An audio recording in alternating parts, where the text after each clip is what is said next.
गंज। गुरुजी आपके चरणों में कोटि कोटि प्रणाम। खुश रहिए।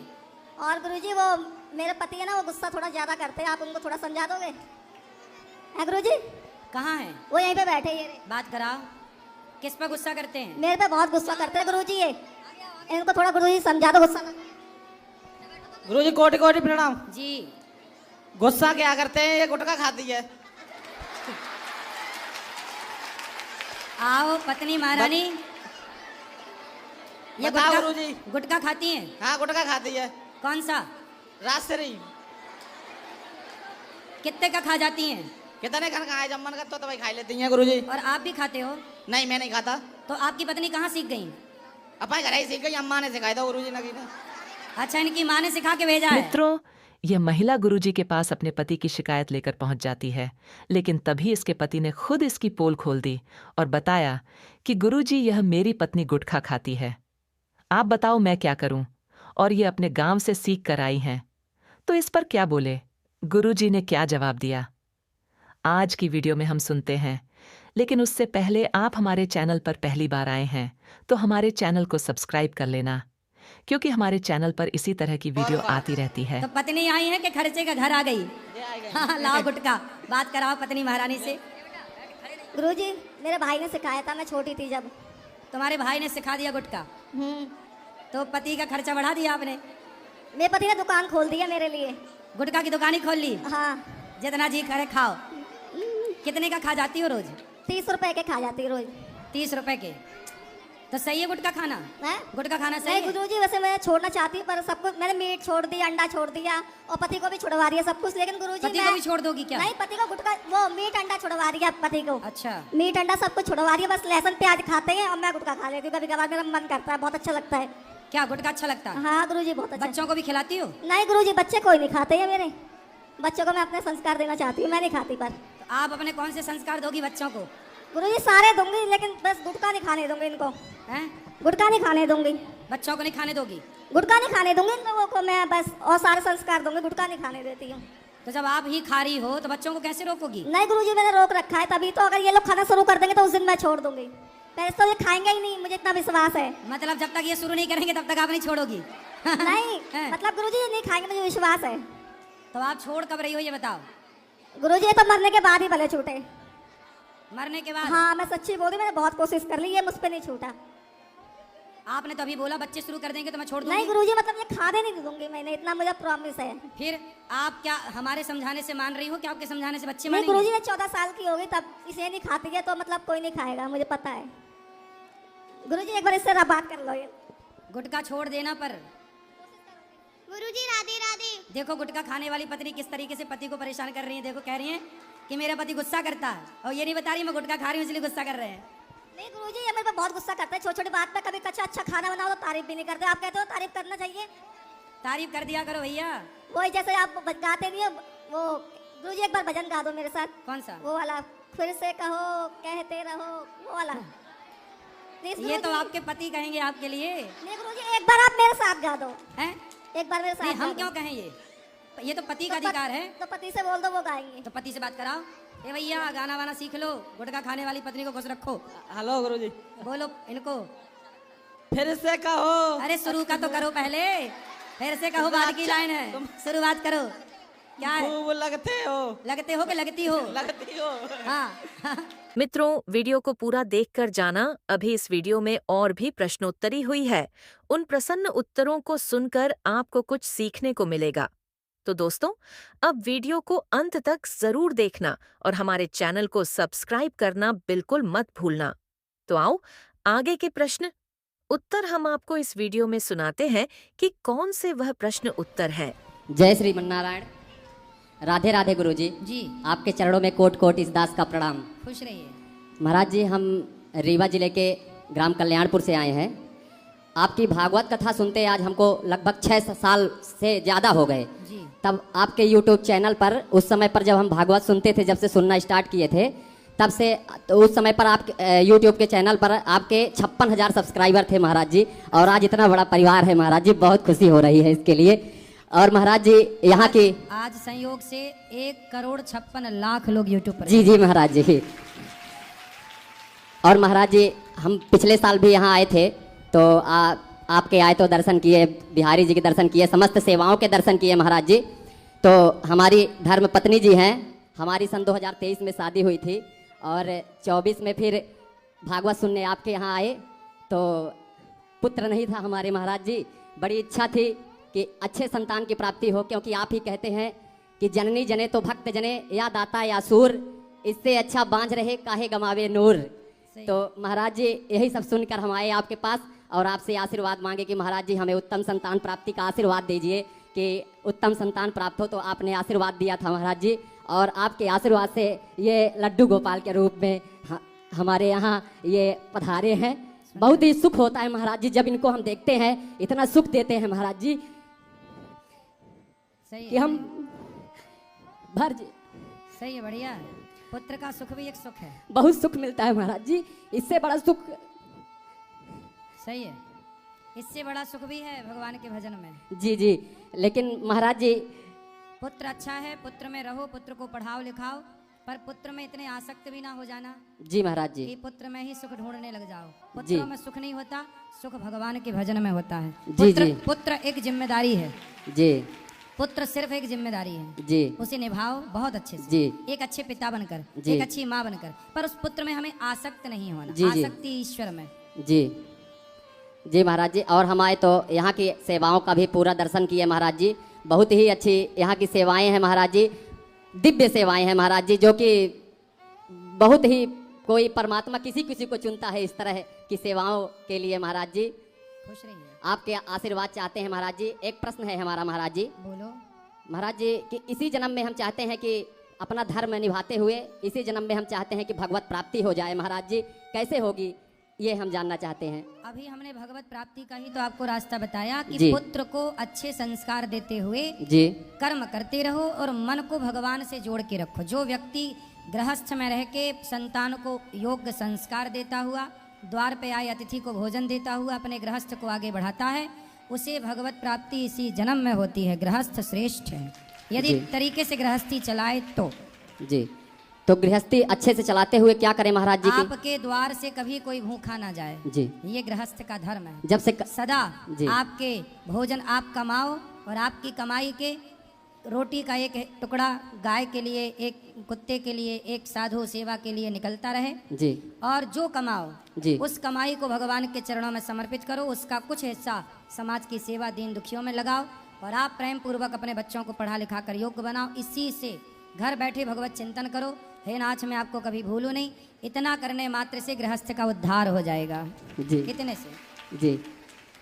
और महाराज जी एक प्रश्न और है, जैसे कि अभी इनका जैसे मुंडन नहीं हुआ है महाराज जी, तो हमारे माता जी जो हैं, तो माता जी हमारी इनके मुंडन जो है तो प्रयागराज गंगा जी में मान दी है। सही है। तो जैसे बोलते हैं कि धाम में कुछ लोग बोल रहे थे कि धाम में नहीं जाना चाहिए जब तक मुंडन ना हो, तो बच्चे का मुंडन ना हो जाए नहीं, तो किसी धाम मुंडन में। कराने भी लोग धाम में जाते हैं, जी। जाते हैं, सबकी अपनी अपनी मान्यताएं हैं। जी तो आप अपने पुत्र का मुंडन भी कराइए और अच्छा है। नहीं, बोले कि उसके पहले आप नहीं जा सकते गंगा जी। जा सकते हैं, जा सकते हैं, जा सकते हैं। जा सकते हैं।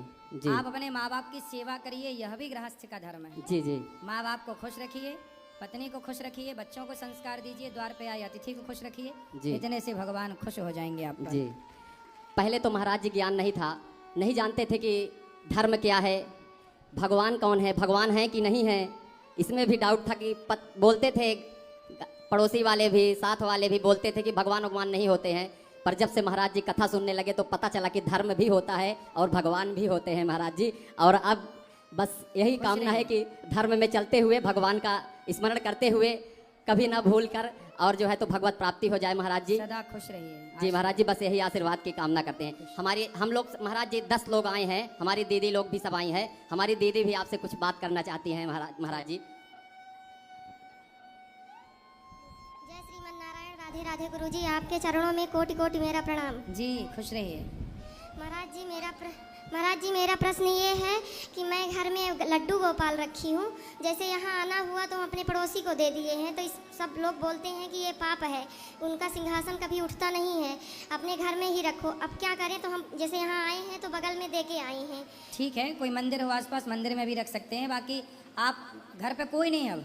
नहीं, किराए से रहते हैं महाराज जी, रीवा में बच्चे पढ़ते हैं छोटे छोटे। कोई बात नहीं, मंदिर हो पास में दे आए हो, ठीक है। भाव से जहाँ हो यहीं से भाव से ऐसा स्नान करा रहे हैं, भाव से उनको भोग लगा रहे हैं। खाने के पहले उनको स्मरण करके भोग लगा दिया करो भाव से। बगल में भी सेवा करवा सकते हैं किसी से। सही।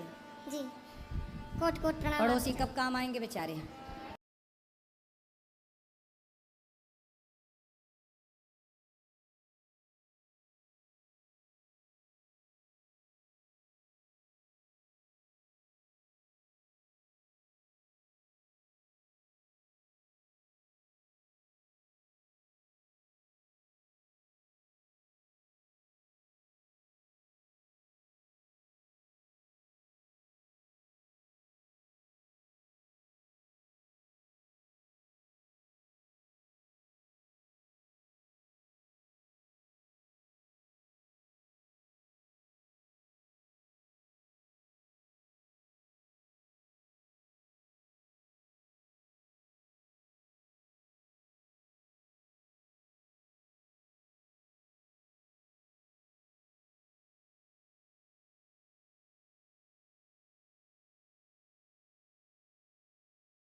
जय श्री कृष्णा गुरुजी। जी।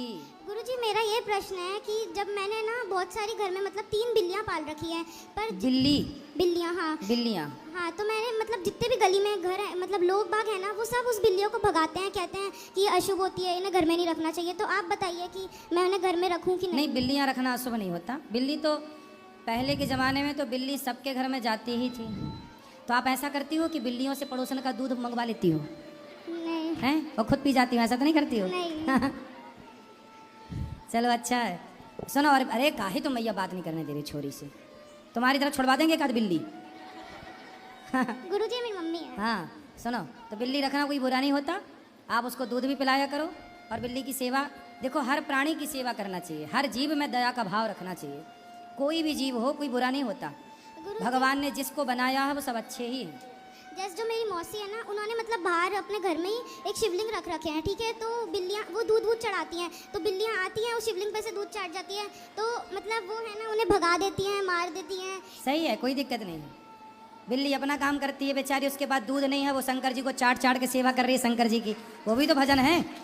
जी शंकर जी तो बड़े दयालु हैं। बिल्ली शंकर जी को चाट रही है, तो शंकर जी उस पर भी खुश हो जाते हैं। जी गुरुजी। गुरुजी जय श्रीमन नारायण। पहले तो गुरुजी मैं आपका धन्यवाद करना चाहती हूँ। मेरे मन में बहुत सारे संशय थे कि मैं राम जी को बिल्कुल नहीं मानती थी। पहले राम जी का मेरे को बहुत गुस्सा आता था। क्यों? उन्होंने सीता माता को छोड़ दिया था ना, इसलिए मेरे को राम जी का बहुत गुस्सा आता था। मैंने कभी उनकी पूजा नहीं करी, खाली दर्शन करती थी मैं।